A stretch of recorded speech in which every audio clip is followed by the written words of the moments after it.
Hi, and welcome to The Best Thing You Watched. Welcome back. We've got Chris from Movies and Munchies, Ruben from the Ruby Tuesday. We have a very interesting podcast for you today. If you are with us for the first time, welcome. You are most welcome. If you're returning, thank you so much for joining us once again. This week, we're going to do our top 5 each romantic rom-coms to watch at Valentine's Day or Valentine's weekend or the week of. Yes, it's exactly what Chris is doing. Thanks, Chris.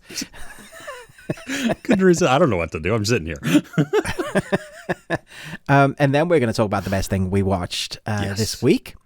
And then in our special extra bit, which is only audio, wherever you listen to your podcasts, we will be talking about entertainment and news and perhaps a couple of extra little things for a surprise. But for now, we should jump into... I'm very excited, and mostly I'm very excited about this one because I asked Chris to do 5 of his best rom-com for Valentine's Day.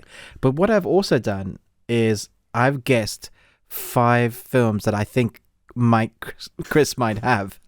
I've tried to guess what you have come up with. That's awesome. You don't have to tell me whether... You can just tell me how many I got out of your 5. You don't have to tell me what they are, and then we'll go through it. Okay. So what I've guessed for you, Chris, is The Proposal, Definitely Maybe, Hitch, The Big Sick, Romeo and Juliet. 2 out of 5. Hey, that's not bad. But considering how many they are. I know, and you mentioned a couple that I'm like, oh, that would have been good on the list. All right. Hey, before we begin, though, I got a question for you. Oh, okay. Yeah. Okay. Yeah, let's do this. Who is the most famous person that you have ever met? Oh, okay. That is, yeah. Okay, so I've worked on a few films. Met Jean-Claude Van Damme. Ooh. I say met. I was near him. He didn't talk with me. He talked at me. Okay. And he was, I'm pretty sure he was high at the time. That's awesome. There's definitely a story there. You can go and check out the film called UFO, or as it's renamed now, Alien Uprising. It's him and his daughter and Pierce Brosnan's son. Sean Brosnan, I believe. Oh, wow. It was a very interesting film shoot, and the best thing about that film shoot was the beers with the crew, and that's all I'm going to say about that. But I was sitting in a press show where you go do the talkies and you have all the press in one room, and the guy that was with me, we asked a question for Michael Bay, and the question was, is there anything else left in the world that you'd like to blow up? And he squirmed in his seat and laughed, and that's terrible. And then wait, what was the question again? So yeah, those are probably the most famous people I've been in the room with. Yeah. Nice biggies. Cool. And you? I had the opportunity when I worked in radio to meet some people when they would come by the station and stuff like that. Nice. I think. Well, I did one. It was funny because I used to have spiky bleach blonde hair for quite a while before my hair turned to gray. Wow. And it was always. Trying to imagine that. Yeah, it was all kinds of different colors for a lot of that. But then I just went bleach blonde for quite a while. Have you still got pictures? Oh, I'm sure someplace. Yeah. Can you put one up for everybody to see? I will look for one. Yes. Hey. Yes. There we go.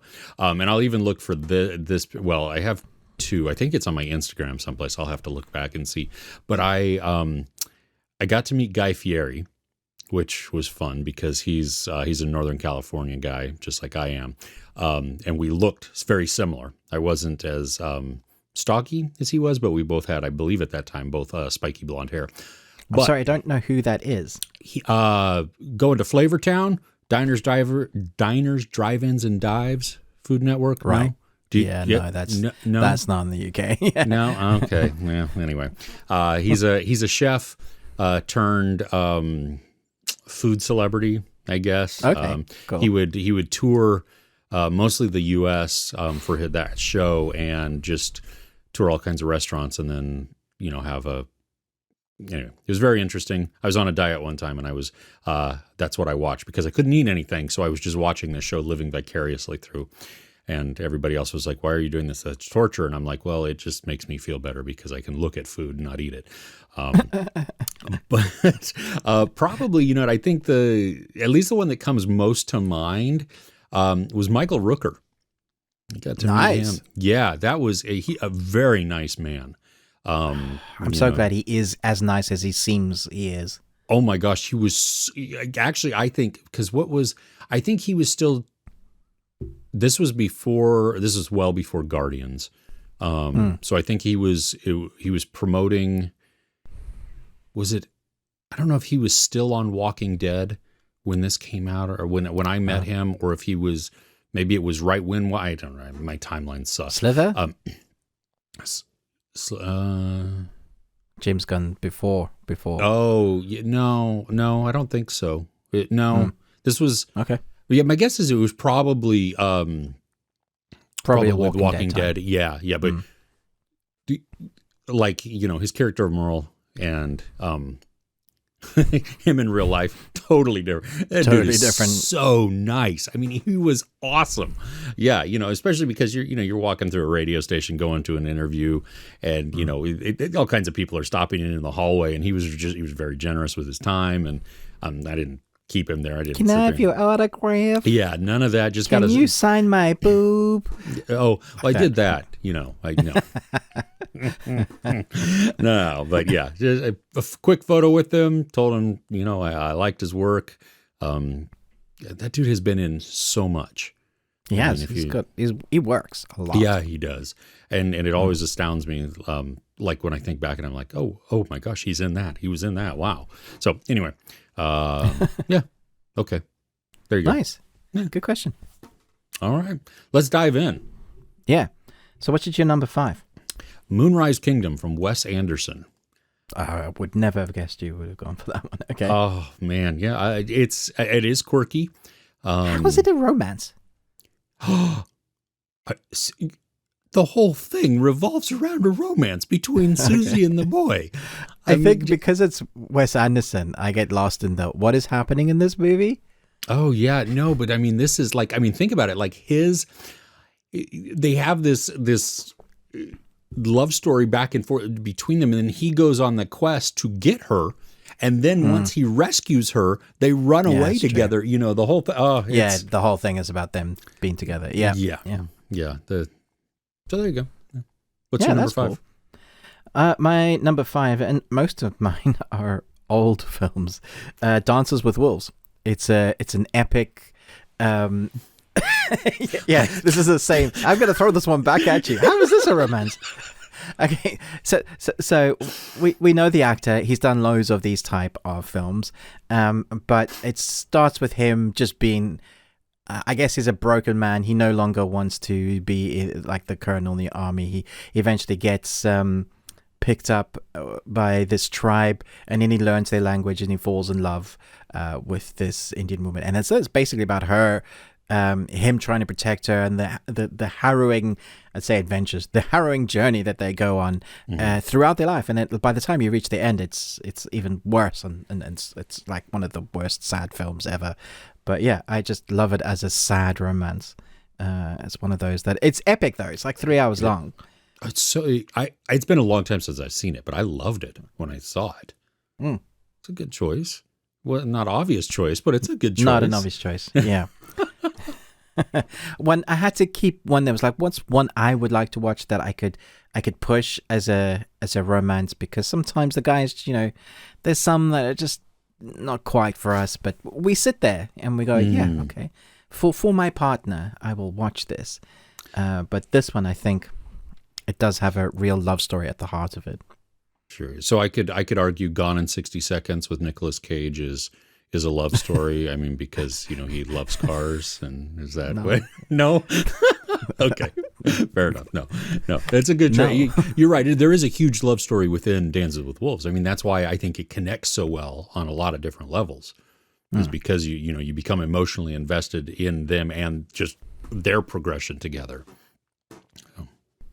I mean, saying that, we had a car film recently where Titan, where I still haven't seen that, but I know.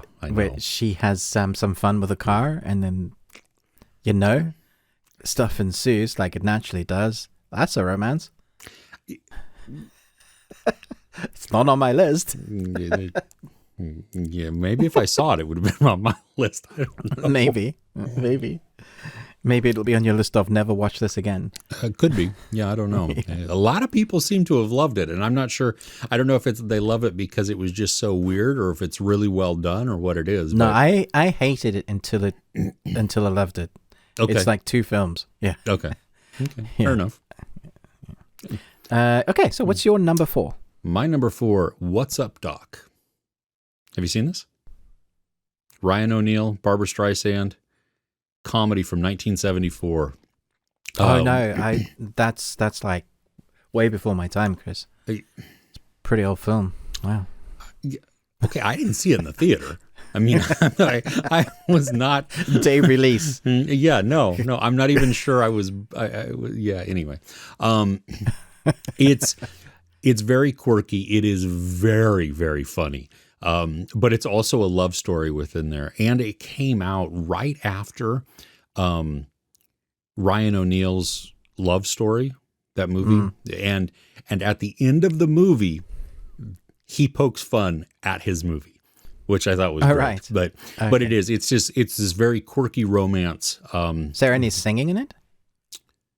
Yeah, Barbara Streisand sings. Barbara Streisand, right? Yeah, she does sing a little bit. But she is, like, I'm not a massive Barbara Streisand fan, but this, I mean, she is outstanding. You can see why. I mean, in this, just because her comedy timing is outstanding. I mean, I think people will be surprised at how many films she's actually done. You're going, look, she's done a few. Prolific, yeah. So this one's got a huge cast. Also, okay. It's and I can't believe I haven't even heard about it. Oh my goodness, no, you need to watch it. It is one of my favorite, like, top 10 movies, I think, because it's just so much fun. It's very family friendly, totally clean. Very, we quote weird lines everywhere. Oh really? So yeah. So anyway. Well, that's interesting. It's good if it's quotable. Normally the bar, yeah. I mean, in different genres, like Anchorman, is quotable for different reasons. Yeah. Yeah. Well, in this one, Dodgeball. Yeah, exactly. Well, this one, they're always out of context, but it's it still works. Okay, anyway, I'm definitely going to put that on the list and see, and then I'll come back to you and say what. Oh no, you will come back to me and say thank you. I loved this. All right. Yes. All right. The gauntlet has been thrown. My number 4 is The Bodyguard. I actually think this is a great romantic film. Gosh. Deeply sorrowful in parts. It's quite a drama. The story itself is quite gripping. It's really tense in parts. Kevin Costner is superb. Wait a minute. I just realized I got 2 Kevin Costners back to back. Wow. Okay, that's a mistake. Well, obviously have a thing for Kevin Costner. Yeah, well, that's okay. And I grew up in a household because my mother is a singer, my sister's a singer, and they play Whitney Houston forever, which is not a bad thing. She had an incredible voice, but I thought they captured something quite spectacular in that film, and it was really clever because everybody knew the songs, right? Even though she was playing someone that was a singer but not herself, and then you had that story of the person trying to kill her, and then the bodyguard who was the stoic dude he's like his shell just keeps breaking down as he gets to know her more and more. And the really fantastic end sequence I thought was great, which is why it's my number 4. It's I saw it. I rewatched it like a year ago or something. It had been forever since I watched that, and I was like, is this going to hold up? And I was surprised at how gripped I was by it still. I mean, I was, and I get chills, when the song comes on, and it's just it's that heroic moment, and just them together, and yeah. And to this day, I've never heard a version of Jesus Loves Me sung like that before, which is like actually really powerful. I was like, damn, like I know loads of people that would just cringe at that song, but that I was like, dang, yeah, well that's why they can sing. My mother says they can sang. Yeah, it's very cool. Yes. Wow. Okay, good choice. Again, unexpected, but I like it. It's really good. All right, my number 3, which was on your list, Hitch. Yeah, I knew it. Yeah, it's. Yeah. I mean, no. This is where you live. What is that? Stop that! Don't ever let me see you do that again. How many times have you seen Hitch? Oh, it's been a little while since the last time I watched it, but I could watch that a couple times a year. Right. Yeah, it's. I mean, the combo of Will Smith and Kevin James together.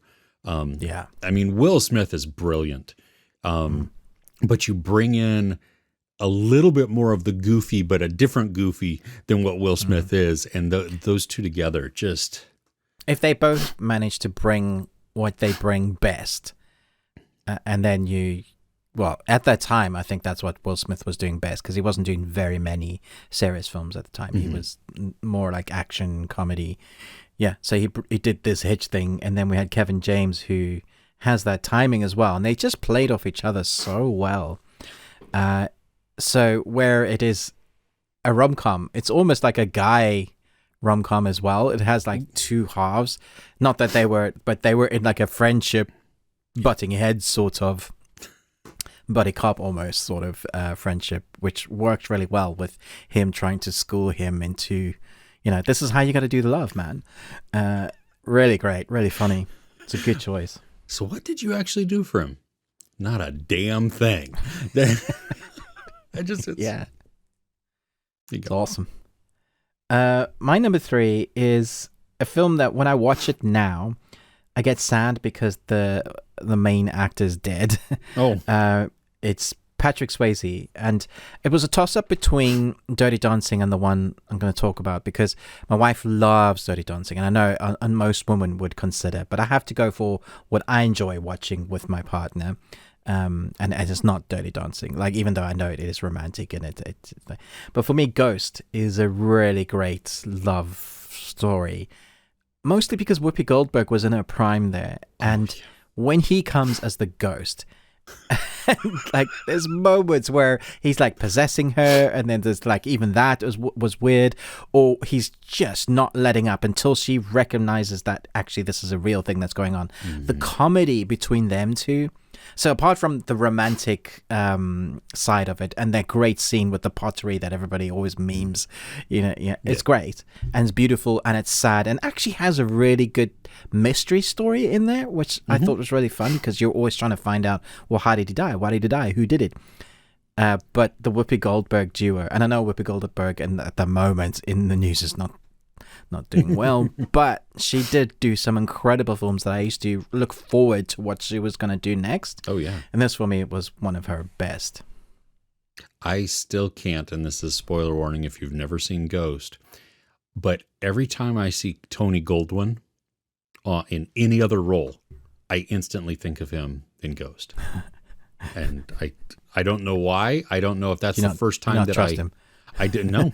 No, there's something just about it, a little shifty there. Just something not right. Yeah. Every now and again, a character or an actor plays a role so well that when you see them in other roles, you're like, I remember you. You're bad. I don't like you. I don't trust you.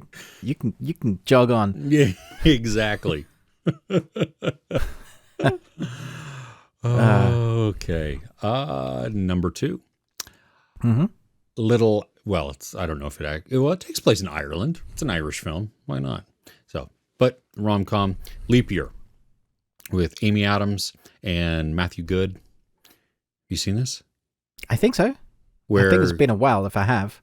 Amy Adams goes over to surprise her boyfriend, Adam Scott, to propose to him.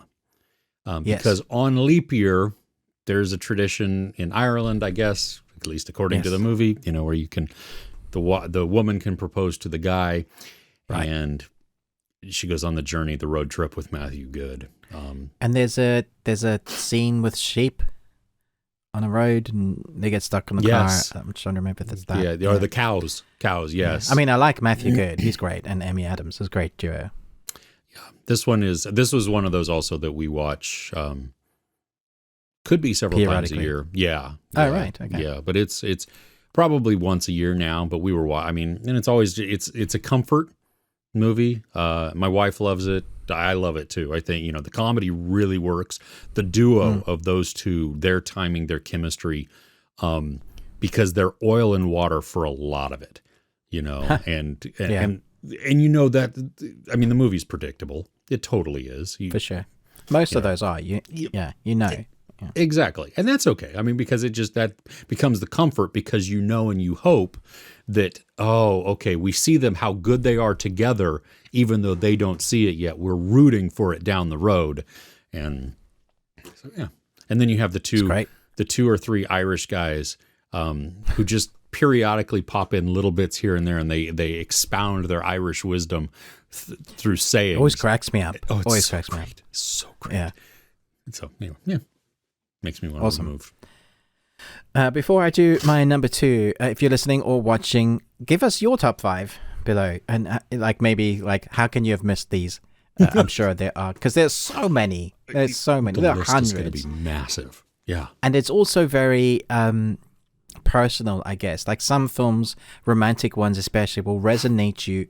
Resonate you, literally shake you. No, will resonate with you because of like a point in the moment where you were feeling sad and it lifted you up, or something happened in your life. So sometimes those type of films are really personal. So let us know your top 5 in the comments below, or tweet at us at Best We Watch and give us your top 5. And we will talk about it next week. See what people came up with. I think it'll be fun to kind of see what people suggested. Okay, my number 2, also probably one that you're not going to have guessed. One of my favorite films of this particular actor and also actress, I guess, but it's a weird one.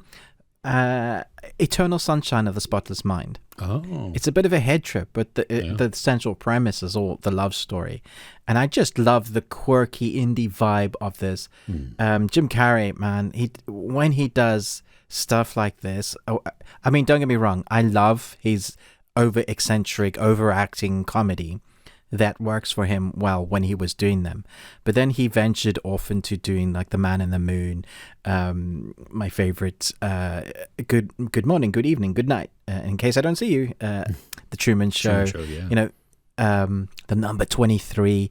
So he had this little spat of really interesting, different, diverse films, and this was one that I was just blown away by. But also, like emotionally, I was like, "Dang, that was a good story."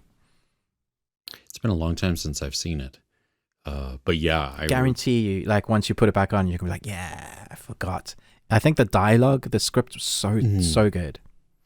I remember liking Kate Winslet as well in this, and just them together, really. Kind of tragic, right? I mean, they're sad. I'll have to revisit that. Yeah, I saw it on as I was searching for ones just to jog my memory too. It was like, oh yeah, but no, I can't really speak to that because it's need to rewatch that one again. Need to remember it more before I go. Yeah, exactly. Oh, it's been wiped from my mind, so it'd be like watching it for the first time. Great. All right. Wait, I see what you did there. Yeah. Took me about 7 years. Yeah, okay, so my number 1, and this one is, predictable. But I could watch it a lot, because the timing of the leads, the whole cast really, yes. But which one? You listed 2 Ryan Reynolds films. Okay. See, I prefer Definitely Maybe, but The Proposer is also very good. I'm going to go Definitely Maybe. Definitely not. But okay. But no, it's that The is Proposal. Definitely Maybe is such a good movie too. I mean, even with, the young Abigail Breslin and that relationship and telling the story and, what's a term for a male slut? They're still working on that. Gigolo. I love it. But no, the proposal, I mean, it okay, so we know Ryan Reynolds can do the comedy, whatever, but I love that it brings in also Sandra Bullock's comedy. That she gets she's got great timing. She does. She's so dry in it, and just and then you've got Betty White, just and what's his name, Oscar from The Office.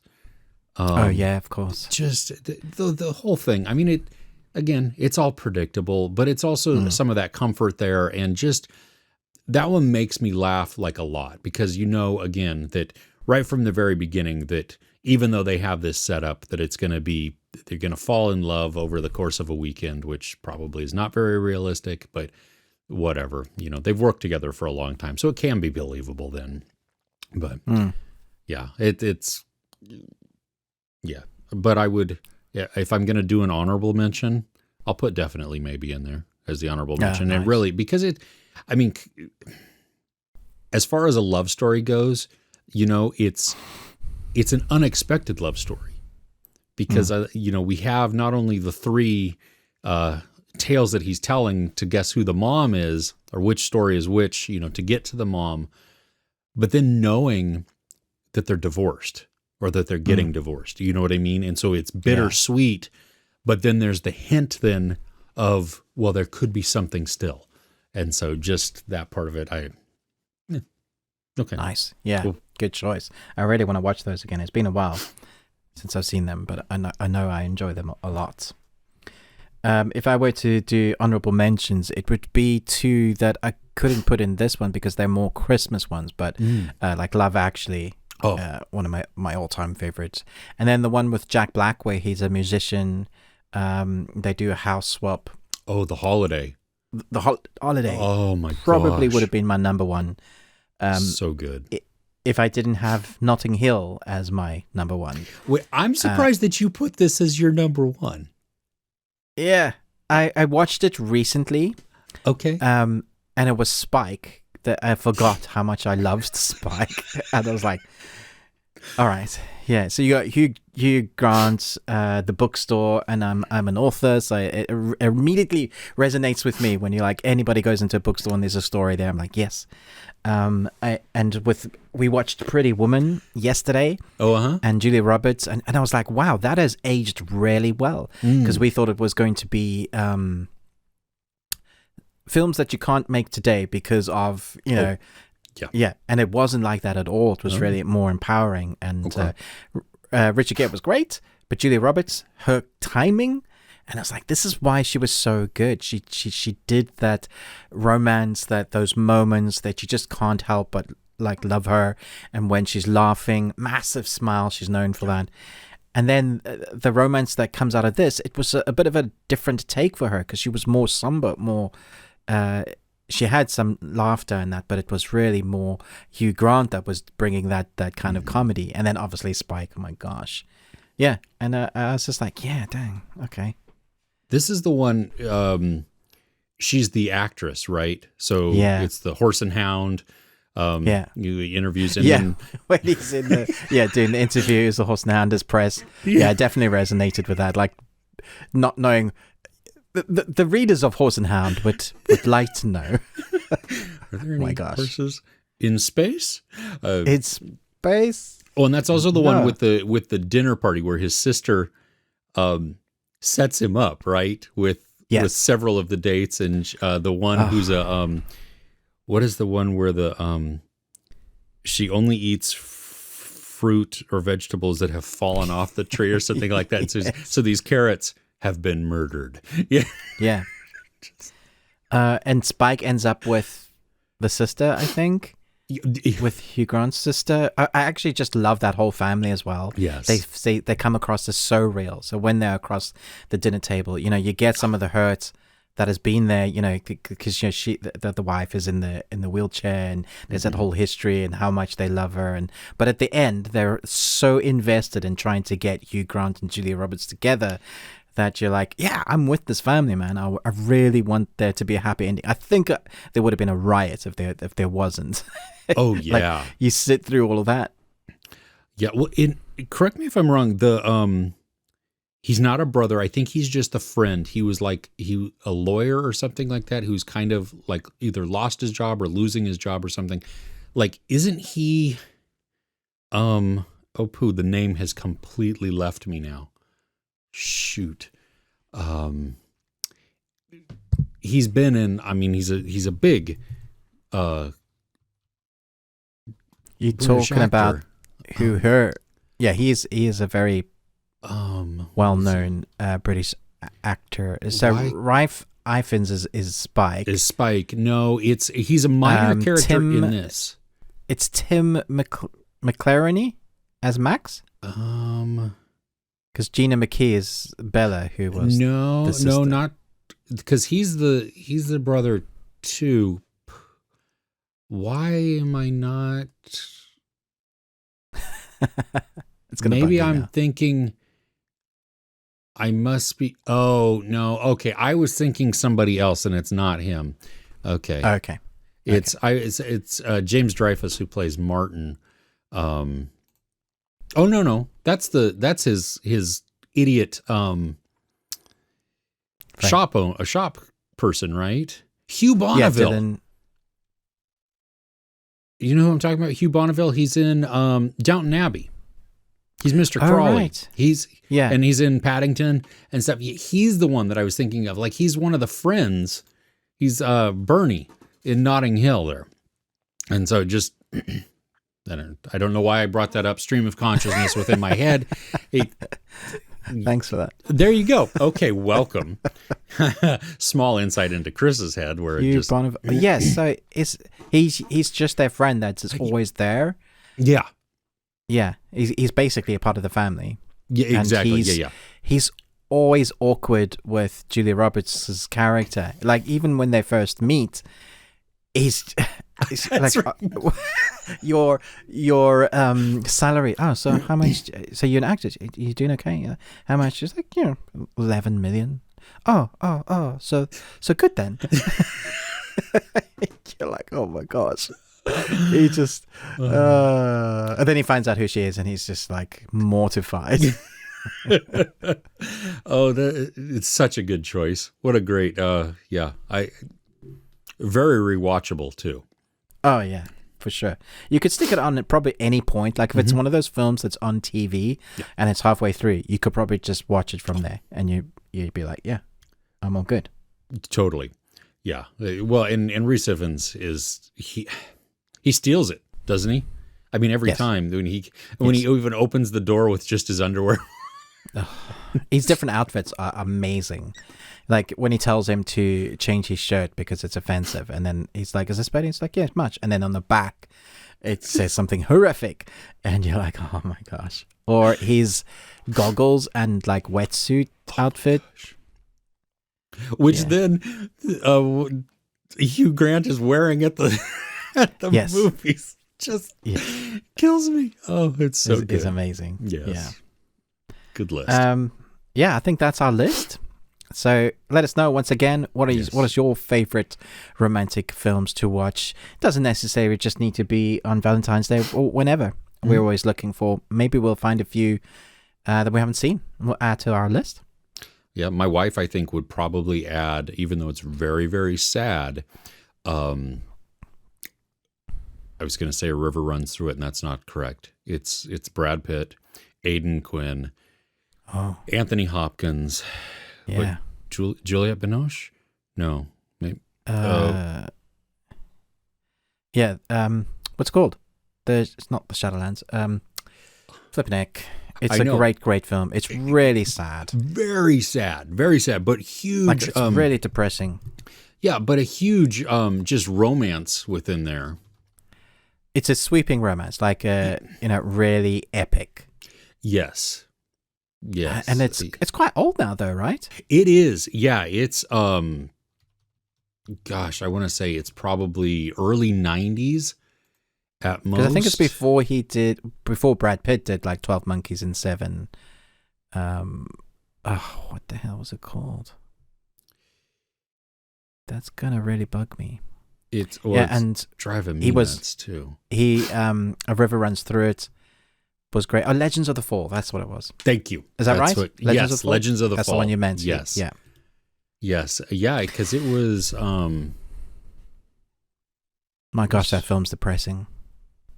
It is. Well, it is, but it's... I mean, yeah, I think she loves it because it brings so much emotion, you know. Yeah, but I can't watch it because of that. Like, it's too much. I can't either, but she loves it, and she's like, oh my gosh, it allows her to connect and say, okay, cool, that's awesome. I'm glad that, yeah. Yeah, no, it's too much for me. I sometimes think guys are more emotional at the rom-coms than women are, because with me and Kirsten, okay, she definitely is less likely to want to watch a rom-com than I am. And like, no, it's romance time. Let's do it. So I don't know.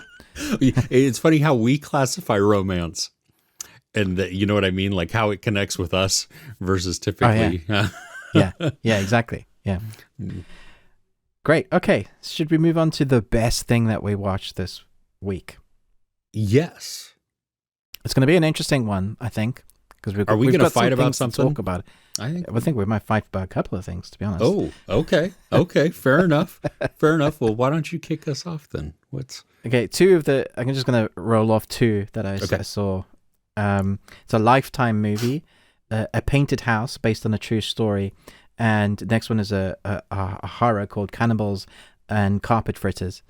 Cannibals and Carpet Fitters, yeah. where is Cannibals and Carpet Fitters? Okay, so what? That is actually a real movie. There's a guy, you can look him up on Facebook. He's done a number of films. Name's James Bush. Okay.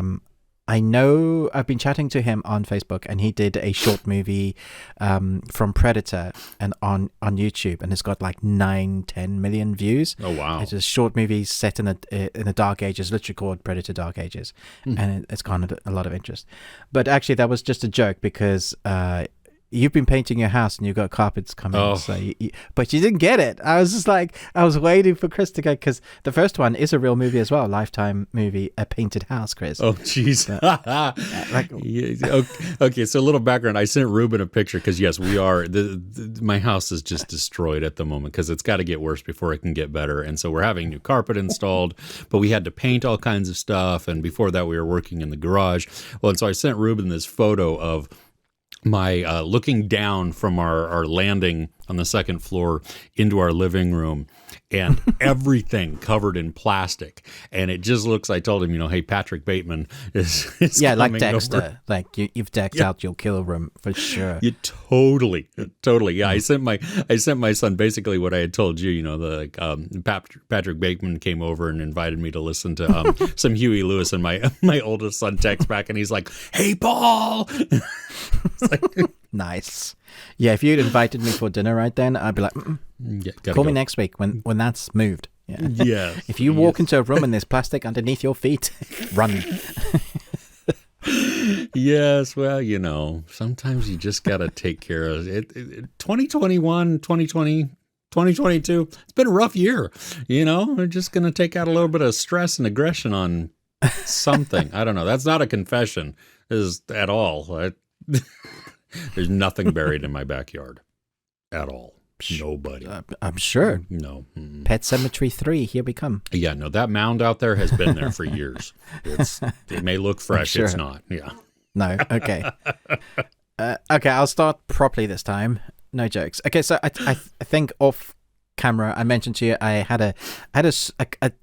a difficult week that I started with. I was just tired, a bit burnt out, and so I got stuck into reading. So this is it's visual because I see it in my mind when I read, and I don't think a lot of people would have read this, but once they find out who has written it, so this is Suzanne Collins who wrote the Hunger Games trilogy. Oh, okay. And we got 4 films since then, which is, it's done pretty well, and people like that story. Before she wrote that, she wrote a book of 5 books called the Underland Chronicles. And it's all about a very poor family in New York. And there's this walkway. I say walkway.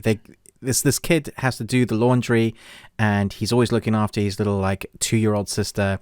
And in the laundry, there's this tunnel that sucks you down into an underland, and it's like a mixture of Narnia and a bit of horror. It starts off much like, I would say, like the Harry Potter books starts off, where it's very young in audience, like what goes on, but it just gets darker as the books go along. It starts off at about 200 pages per book, and then once you reach the 5th one, it's like 360. Wow. They're so good that once you start, like once you're caught up in the characters, I didn't stop until I'd finished all 5, and that gives you an idea. Oh wow! Like, yeah, so I'm done on all 5. Here is the first one. Nice. Gregor the Overlander, and you can see the mouse there. So if you think about 2,000 Leagues Under the Sea, or 20,000 Leagues, Journey to the Center of the Earth, that kind of story, where all the creatures in the earth are massive, but also very intelligent. Most creatures can talk or talk in their own languages. There's sorts of weird prophecies, all kind of links into like Harry Potter with the the boy who lived, that sort of thing. And it really is written to be one contained story. So by the time you get to the 5th book, it's finished. It's a done, complete story. But I was so immersed. I was amazed. I was just like, this needs to be a film or a TV series. Like, it's shouting out. It needs a budget, because I don't know how you're gonna. You need to digitize animals and large ones, but you can do it nowadays. You can do it well. I think if somebody picks this up, I'd be surprised that if it didn't do really well, and we ended up with like 6 films or something. Nice. Because they'll break one up to be 2. But yeah, I just thought I would do a mammoth book review thing quickly. 5 books in one. Once you start, give yourself a couple of days and take 2 days off work or something, because you just power like, yeah, through it, huh? I'd just rather just do this now. Goodbye, world. And I don't know if you ever do that, Chris. Sometimes it's a really good book that you've gone through a couple of chapters and you're like, yeah, okay, this is me now today. I have lost large chunks of sleep for like, I could, can't put the book down, or I'm like, okay, I'm just going to end at this chapter. No, 6 more chapters in, I'm like, oh my gosh, blurry-eyed, you get up to go to work, like, why did I do that? Yeah. I mean, I know I have to stop when I've reread the same sentence 12 times, and it's like, wait, right. What's going on? Okay, yeah, I don't remember. I just gotta go. Yeah. But, I think because she has the track record of bringing the content for the Hunger Games, and how much of a moneymaker that was, I could see that. I could see that being a much easier argument, you know what I mean, than a first-time author or something like that. Yeah, exactly. Yeah. So that would be cool. And I think, adventure is always fun, and that's something new. You know what I mean? It's not a sequel. It's different. Yeah. Yeah. But then it feeds into the studios need to do sequels, because look, you have a series that's already planned out. You're not waiting for more books to be written. Honestly, I'm surprised they haven't done it yet. It could be a massive universe like Harry Potter again. Yeah. That'd be cool. Run on. All right. So what is the best thing you watched this week? One of them, at least. I think, well, quickly, maybe Murderville. It's funny looking at comments on a lot of different people's videos and reviews and stuff like that, just even in my own, of seeing what people found funny, what they didn't find funny about it, and I think that's actually the beauty of this Netflix series, is that because you have several different guest stars within this show of all, different varying backgrounds. And so you may be a huge fan of Conan O'Brien, and you absolutely loved his episode. Me, it was kind of okay. My wife didn't really enjoy it at all. I don't think you liked it either, right? Yeah. But but then see, with me, we had to stop and pause it because of Kumail Nanjiani's the way that he did it. I was dying. But I've also heard other people who are like, no, I didn't like his. I thought his went on too long, or it was overdone. No way. Yeah. And seriously? So wow. Yeah. And so it's like, well, that is the beauty of this, is that you have, I guess. you have, like, I was really excited to see Ken Jeong's, and I was actually really disappointed with his, because I don't think he knew what to do. You know what I mean? Like, you see him and he was repeating what Will Arnett did a lot of the time, and I just don't think he found his groove within there. You know, somebody had mentioned, oh, I would have loved to have seen him as Chang, you know, from Community. Had he done his character in this as that, I think that would have. I think that really would have worked there. Yeah, I just think he didn't know what to do, and so he's laughing through a lot of it, which was funny. I mean, I found that to be very funny, that because he doesn't know what to do and he just can't keep a straight face, he just goes for it and he just laughs through it, you know. But I think the beauty of the series is that it, if you didn't like this one, well, watch the next one. First off, it's not very much time, you know, and then you can, you know, maybe that one will connect with you. I think even if you don't find it funny, there's still high entertainment value, because you have the opportunity along the episodes to really look for the clues. So once you get to the end of the episode, they go like, and then they state, well, I think this person, because I remember this person had that and this person had that, and you're thinking, oh yeah, I missed that, or you kick yourself like, why didn't I see that about the shoelaces, you know?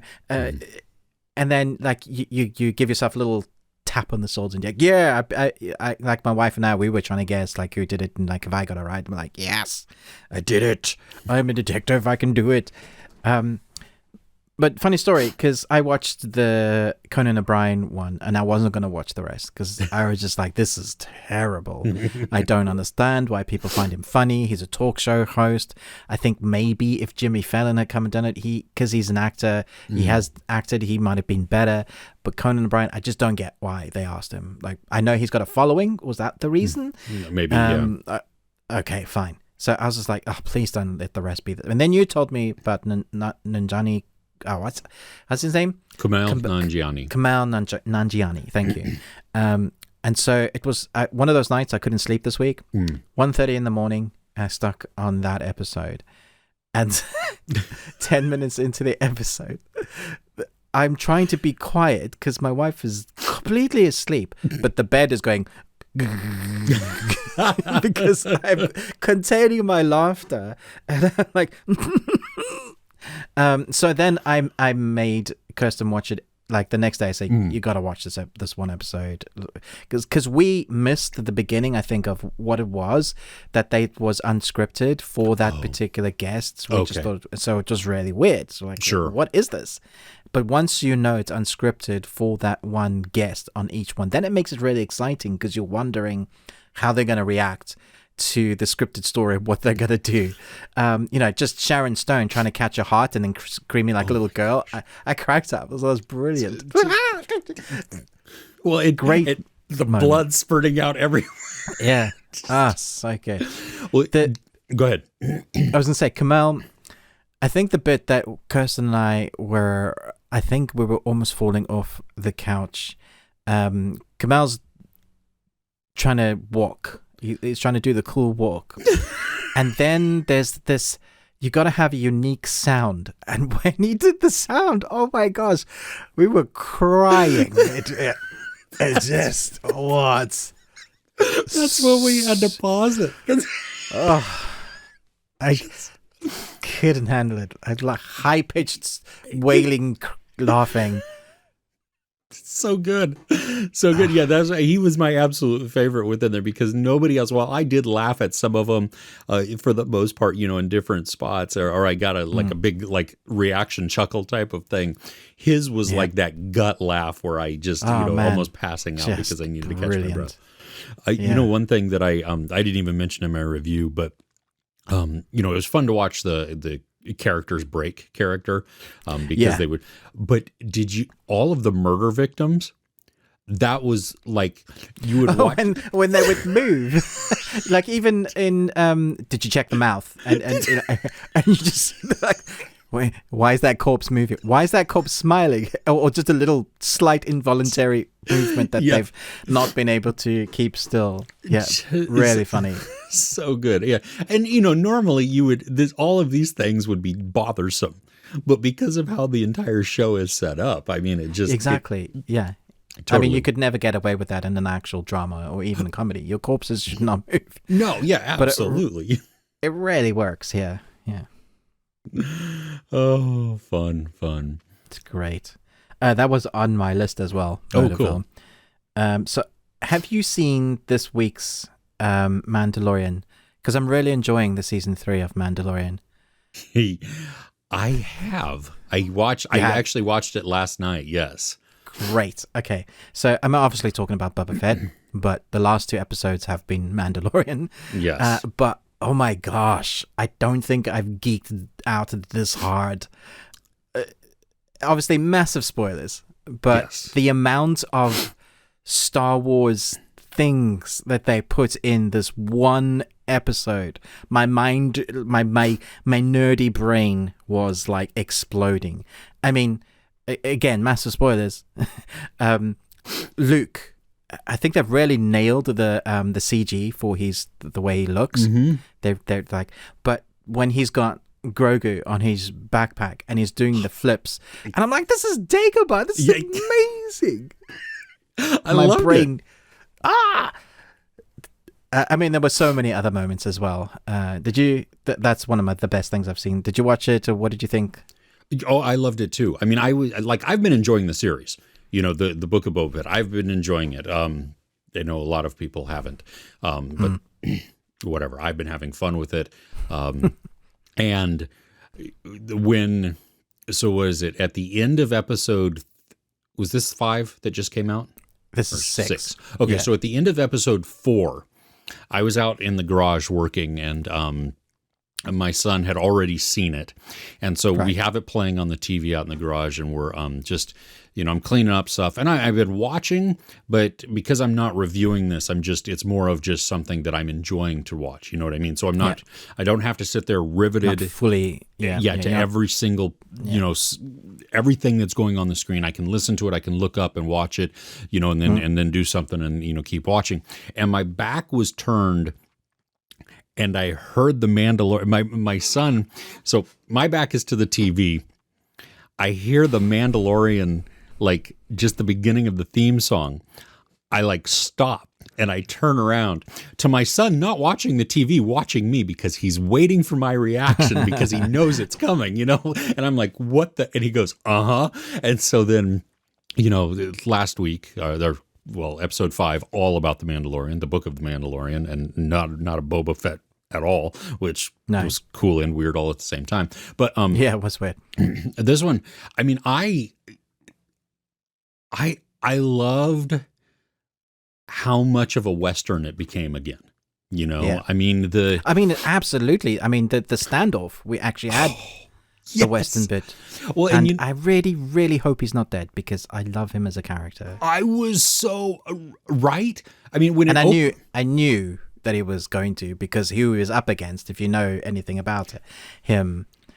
Well, and I didn't like I didn't know, because it's Cad Bane, right? That's and so I recognized him from when my kids watched Clone Wars. Yeah, exactly. That's where I knew him from. Yeah, and he was badass. But I didn't really know anything about him other than I recognized just the stance and everything. So when he was very far off when we first see him, I'm like, wait, is that? Who is that? Is that dude? And I had the name wrong, and my son was like, no, that was a different person who's, and I was like, okay, whatever. But I knew who this person is. I mean, he's like blue, right? Before we get to see him, and he's like, yeah, that's totally him. But when that standoff comes and that idiot deputy comes out, know that something bad's going to happen there, and it's like, just will you not listen?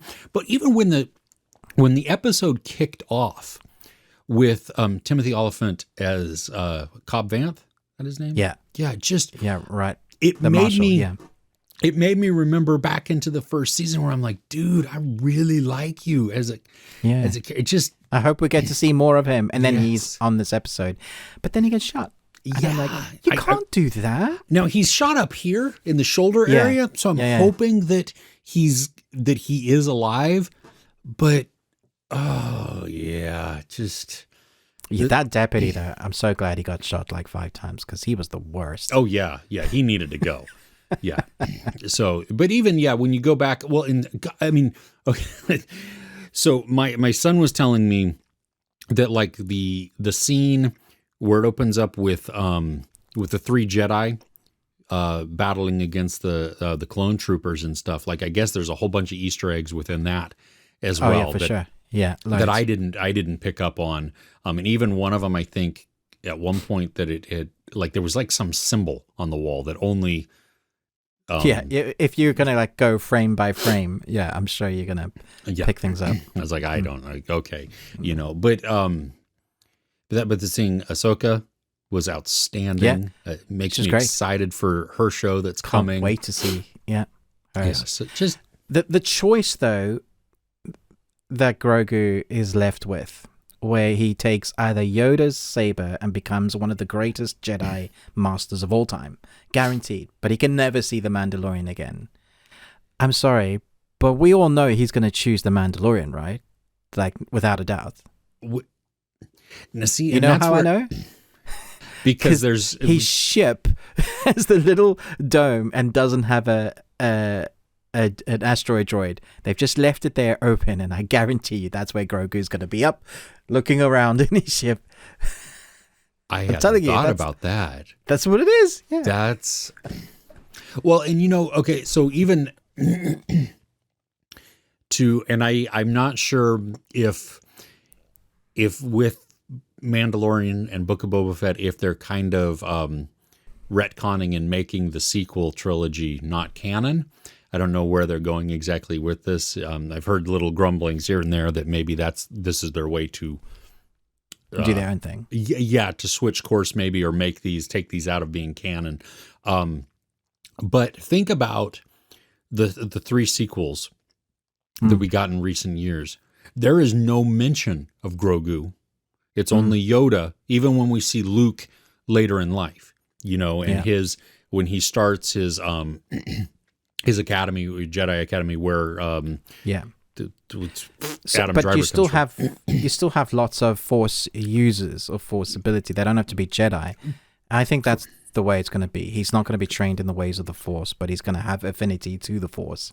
Correct. Yeah. Well, I can see that because if you figure that he's not mentioned anywhere else in there, so he doesn't become Luke's Jedi. I can see him going with that. I mean, just the detail of the package that for Grogu being ahead of looking like his head. I mean, just how cool is that? Just it's great. All those little details and stuff. And I didn't know. I mean, it's cool that it was that little chainmail shirt type of thing like Bilbo gets or Frodo gets, but anyway, I'm digging it too. Yeah, I was very impressed with that. One last geek out moment. So the scores from both The Mandalorian and Boba Fett are excellent, but I think it was the first time we heard it in episode 5 where they joined them together, and I was like, that is so cool. I love it. Like I want it on vinyl. I'll listen to it on loop. Oh yeah. Well, in episode 6 we had what is it? The Jedi. Oh, the actual score from the Jedi theme come in, and that was powerful. Yeah. I was making some dinner, and so I had it playing on a screen, but I wasn't watching every single frame, and I heard that, and I'm like, whoa, wait, what? This is outstanding. So, yeah, it's great. Yes. Okay, now that we've geeked out about that, what's next on your list? Well, we didn't talk about this last week, mostly because I think I hadn't watched it yet. And I'm not sure if it's actually the best thing that I watched, but Feria, The Darkest Light. Did we not talk about it? We didn't talk about it. No, I hadn't watched it. I know that you wanted to kind of maybe at least touch on the ending there, which I'm like, what the crap? The whole show, this supernatural occult type of mystery thing. So the more I think about it, I'm not sure it's good. But I really like the idea of it. Like, it's really interesting. The lore, the creature design, all of that is excellent. And I thought the CGE was amazing. It was really good, yeah. So what did you think? You say you've seen it now. I have seen it, yeah, and I think as a show, it takes too long to get to the end. You know what I mean? For what the payoff is, I think there's a lot of circling around the story versus just attacking the story and moving forward through it. So for that part of it, that was a little bit of a bummer for me. You know, I think the payoff is I think you hit the nail on the head. It has a Stranger Things vibe, but Stranger Things gives you the monster and the payoff. A couple of episodes at the end, you get to see a big fight off, with 11. The worlds collide, the doors open, and that's what we were getting here. But really, the doors were just like opening, and then we had one thing come in, and they stop it, and you're like, you can't make us wait. You have to give us the boss battle if you're leading up the whole way through to it. Yeah, and that was because that's a long series to get to, and minor, big spoilers, I guess. Just her opening the gateway to hell, and that the thing coming out with, I thought was freaky and weird, and I actually had to rewind very cool. it. Yeah, great design. Well, and I rewound it a couple of times because I was like, did I miss something? Wait a minute, I thought she was closing it, or she was choosing not to, but because there was other blood there. I don't think they followed their own law that often because, like, how did it come through? If you needed to do all these things, why couldn't you have just come through anyway? Yeah, did it have to be your blood? Could it be someone else's blood because it wasn't her blood? Then when it came through, I was like, what? Yeah, it was very. Yeah, it was weird. I mean, I'm still gonna, like, if they come out, which I hope they kind of come out with the second season, but it's tighter. I do want to know, like 6 episodes. Yeah. Get to the point faster. Get us through this. I want to know what's going on, just to kind of complete the story. But there were some very creative, interesting stories within the lore when they were building up to it, like the creature in the mouth. And how it would control them, and the veins, and how they would just die suddenly, or being controlled to kill somebody else. I thought that was all very clever, but that they did take their time in getting there. Well, and again, it sticking to their own lore, or not sticking to their own lore, I guess maybe, because it's the demon couldn't live Decta. Something like that. The Deca. Yeah, couldn't live outside a body for very long, and we see that happen when it goes out of whatever and it just dies in the middle of the street. But then it becomes the black goo from X-Files, and then it goes everywhere and it's able to survive. Yeah, so I didn't. Yeah, and that thing didn't make sense to me. I don't understand the whole way through. Yeah, but I did. I mean, when it died and you saw all of it go out, I was like, ooh. That has some really big ramifications right there. And why didn't you do that before? But then also, how did it come back if it's... Anyway, yeah. It was more so, I think, just it was a bizarre series for me. So, yeah, there you go. Okay. Yeah. I'm hoping we get a second season, but I'm not sure we will because I don't know how much of a bigger audience it has. But I would love the story to be finished properly. Yes. That makes sense. Yeah. Maybe do a feature film. You could do that. A one-off feature. And I think, you know what, I think as a film, which I thought it was actually when I first saw it, I thought it was going to be a film. But yeah, I think that would be a much better way to tell the story. Yeah. None of the like teenage angst stuff that we didn't really need. Well, it didn't add anything. That was the thing. Yeah. It just, it went nowhere and it was kind of weird. So. Yeah. This is more to kind of let everybody else know that they should be watching this. I didn't get to watch the whole series, but I believe only episode 1 is aired. Oh no, 2 episodes have aired so far. It's a weekly episode. It's on Apple TV. It's called Suspicion. All right, are you good? That's what I watched. Well? That's why I was up until 1:30 last night. Yes. Oh my gosh, I started watching it late, and I was like, "Dang, this is really good. You've hooked me from the get-go." It helps that it's British because, let's face it, like drama British, the tenseness created around atmosphere, perfect. Yes. But then you get the weird kind of culture clash, American, British, and it kind of works. Mm-hmm. So you have all these people that they seem like they're not connected. They're just going about their daily lives. But someone gets kidnapped and put in a suitcase, and that's where you start. And I'm just like, oh my gosh. So, okay, tell me what you think, because I loved it. I did too. I was hooked in. I mean, and if you think about it, not much has actually happened in 2 episodes. I mean, they have spent an amazing amount of short period of time really to invest us into these characters who are still strangers, but make them all very compelling, and at the beginning seem wildly unconnected, seem very innocent, but by the end of it have me questioning whether or not they actually could be involved or not. Or is it just a series of coincidences? And that's what this is now. This is very intriguing as a mystery goes, because there's all kind of doubt, but then like the title, there's all kinds of suspicion because, you know, I mean, oh yes, it was, I agree. It's very British. And because I had just come off watching another series that we may talk about, that is definitely written for an American audience. I was so thankful. This was fresh for you. I was so thankful to have something that was not obvious from the very get-go, that was written well, that had complex characters, that was able to bounce through a lot of different characters effectively and keep me engaged in each one of them, you know, and just, yes, this is, I've only watched, just the first 2 episodes, and I am hooked as well. I don't know how many episodes this is, but it's, keep talking. I will tell you how many there are. When it's got, okay, so so you've got all kinds of different, like actors that you might know, or like you see them and, you recognize them. I think probably the biggest name within there maybe is Uma Thurman, at least right now. Yeah, for sure. But you have, and I'm not even going to attempt their names because I don't remember her name, and then his name I'm going to screw up.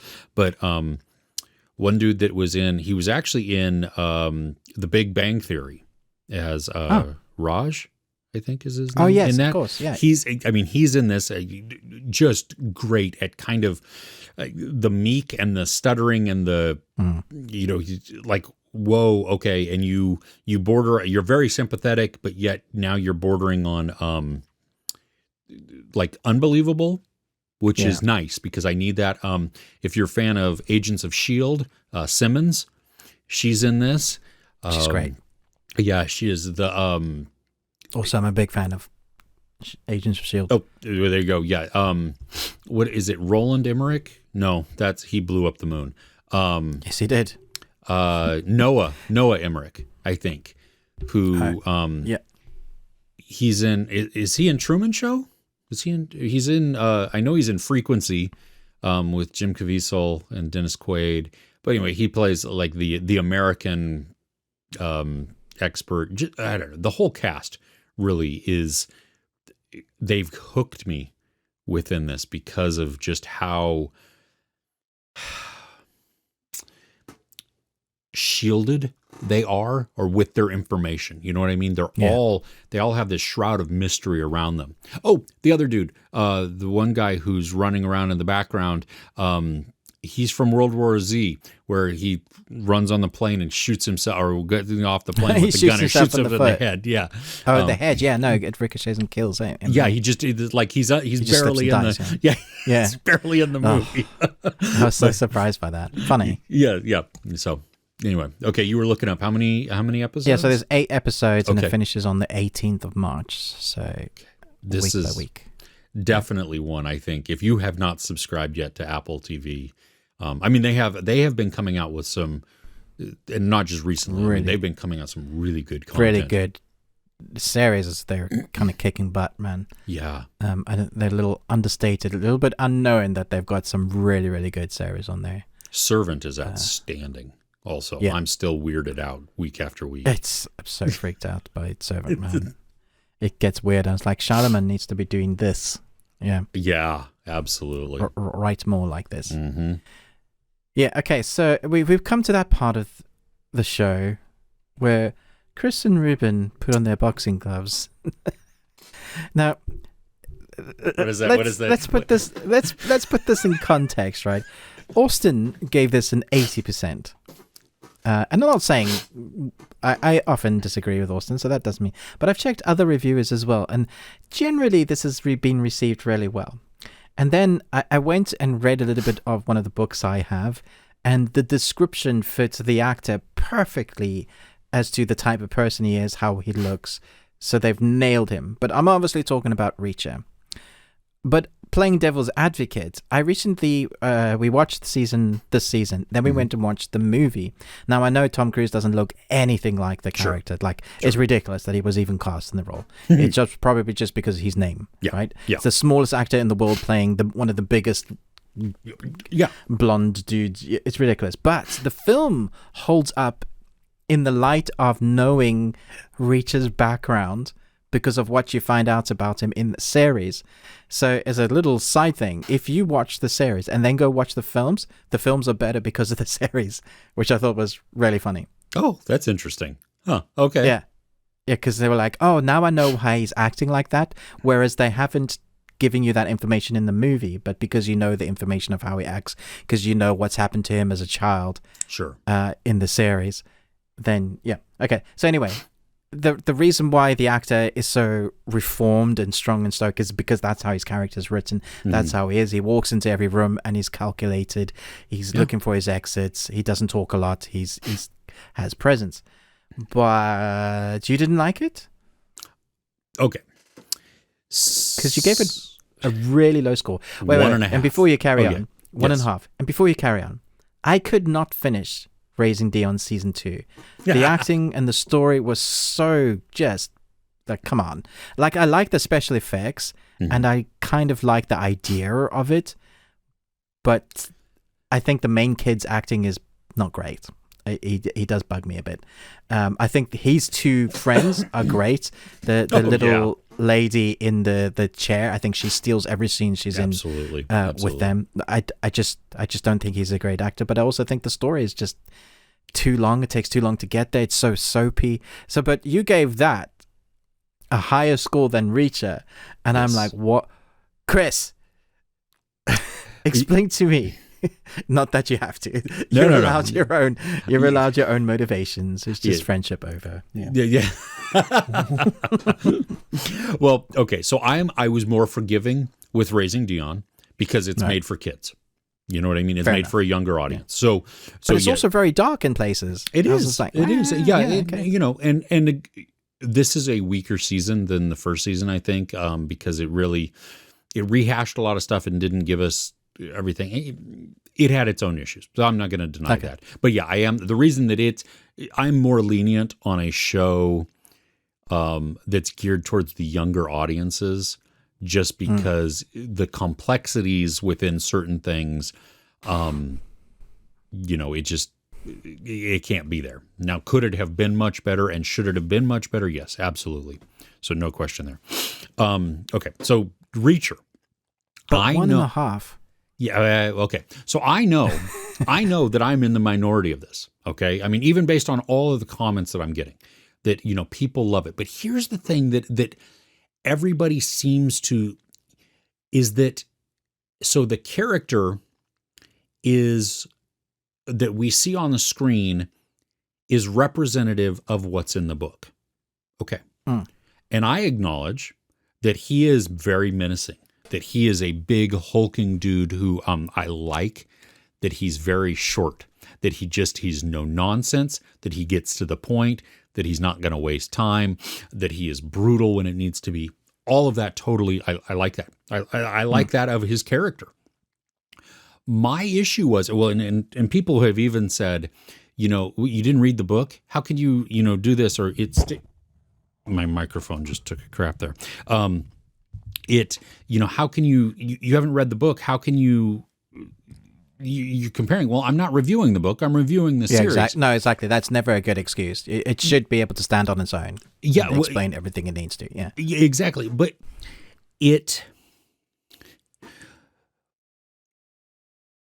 I approach this because of how it sets it up, that there is a mystery involved.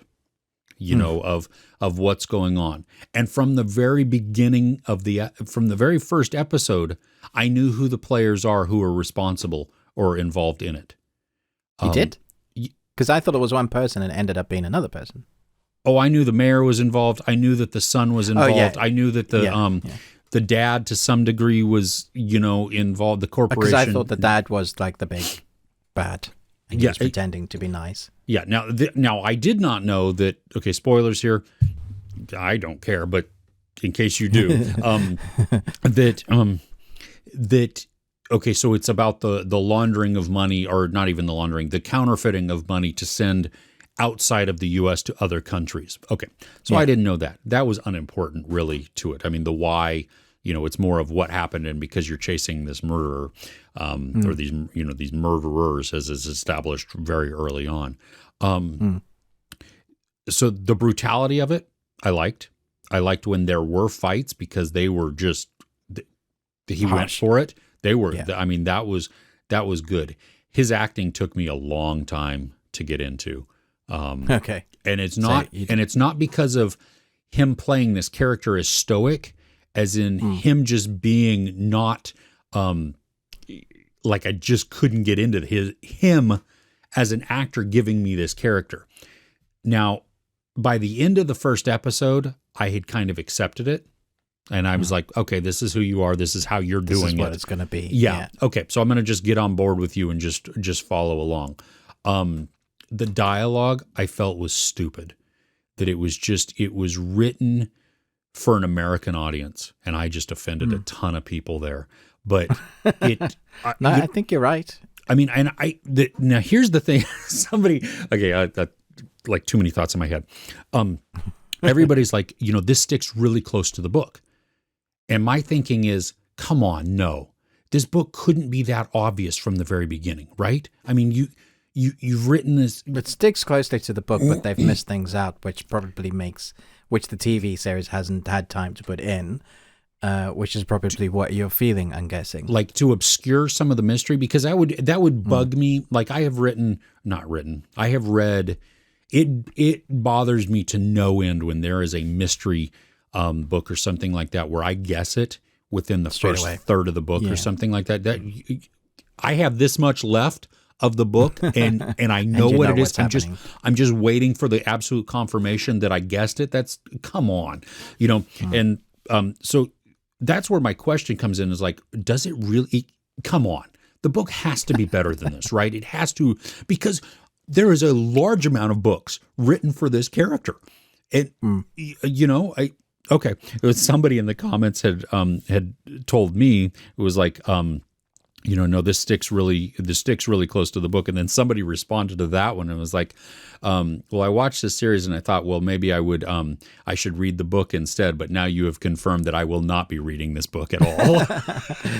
That's hilarious. And that made me laugh because I'm like, yeah, come on, you know. Now, will I watch another season of this? Yes. I'm curious at where it goes. You know, I liked. Some of the actors grew on me. Some of them, whether or not it actually sticks close to the book or not, you have to admit that it's ridiculous. The mayor with his golden cane with the crystal on there, who literally was and polishing it up. Are you See, that's kind of, I mean, that's kind of, it's interesting how, because you've been a bit saturated with like American shows, so you gravitate towards the British shows.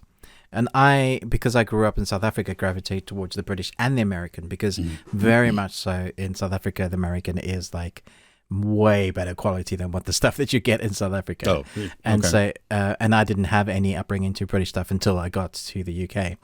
And so, now, whenever I see like a hero of mine that I've read about, I think I will like. So it's an interesting, because it's a juxtaposition, and I'm wondering if that is part of it. Whether audiences in the UK will like this more than audiences actually from the US. I don't know if that's true, but it could be part of it. I'm interested to see what they do with the second season, and I really liked it, not because the story. The story was basic, and I knew what was going to happen for most of it. The action sequences were great, but I think I was emotionally engaged once the story with the brother came to light. I was like, yeah, okay, I'm on board. I want the vengeance story now for him. But that didn't draw you in? No, okay. It didn't. I mean, I like that it kind of sets up who he is. But like I went through the whole series, and my wife and I are actually having this conversation. Like, is he supposed to be on the spectrum? Because you get, the autism spectrum there, because you look at like some of the behaviors that he has as a teenager. And could be. I don't know. But see, I didn't get you can I don't think tell, it was written to be like that. Well, that's what it is. Like you can tell when when a character is, because they have just some certain quality. And so I was like, well, I hope it isn't, because he's not capturing that. You know what I mean? And some of it I think is just more of the upbringing, that he's regimented. He did have a very interesting upbringing. Very weird. Yeah, I mean, his mom calls him by his last name, which is weird. You know what I mean? And some of it even didn't click with me, and maybe I'm misremembering it, but how through it, the dad being punished and the dad being pissed off because the kids did something, and the dad being punished for it, which is natural, but just being disappointed in them and everything else. But then at the end, well, even the mom being kind of disappointed with them in that they did this. But then at the end, where she's dying and her telling him that she was proud of him for doing that, for choosing his own path, for standing. I'm like, see, those two don't match, because you didn't still support him as a kid from what we see in your decisions, or in his decisions. So,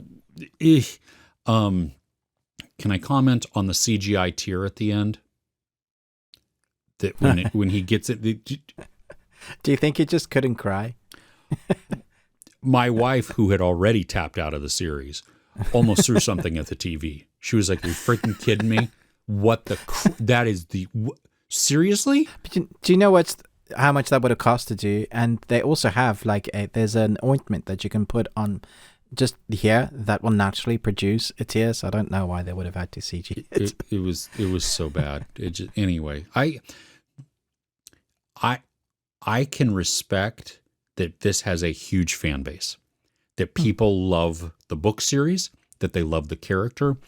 And I'm glad that they got a character now who resembles what was written in the book.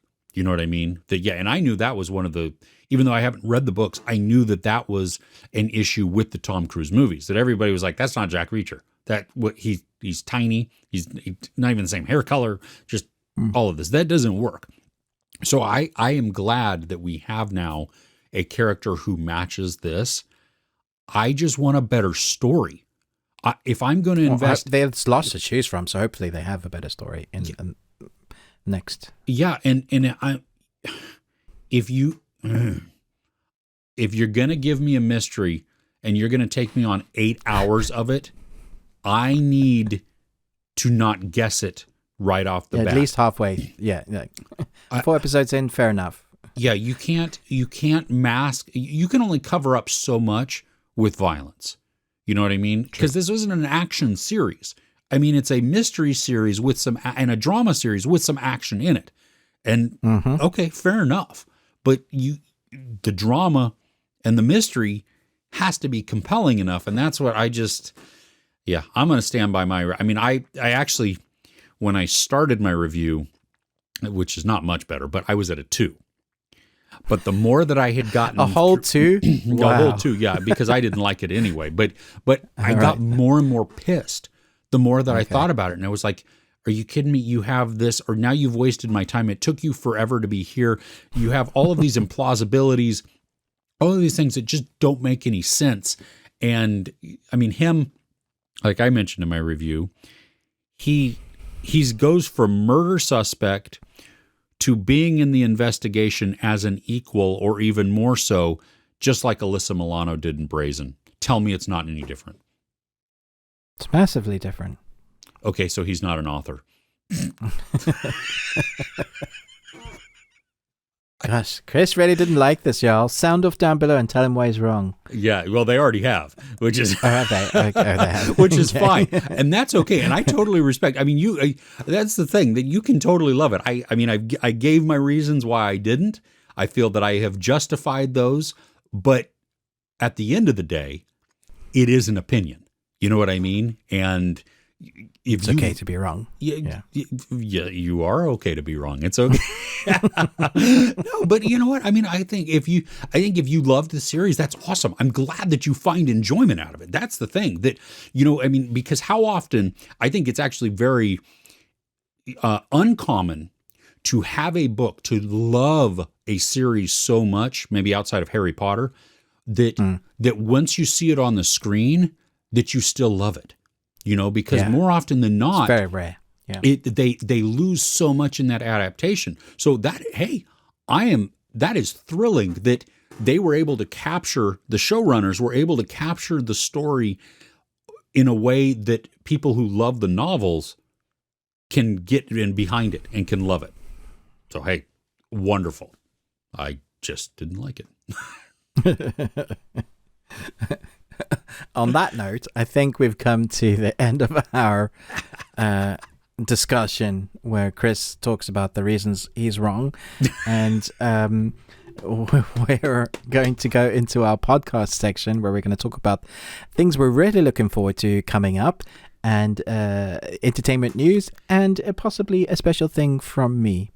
And we will talk about, Ruben doesn't know this, but we're going to talk about a talking penis also.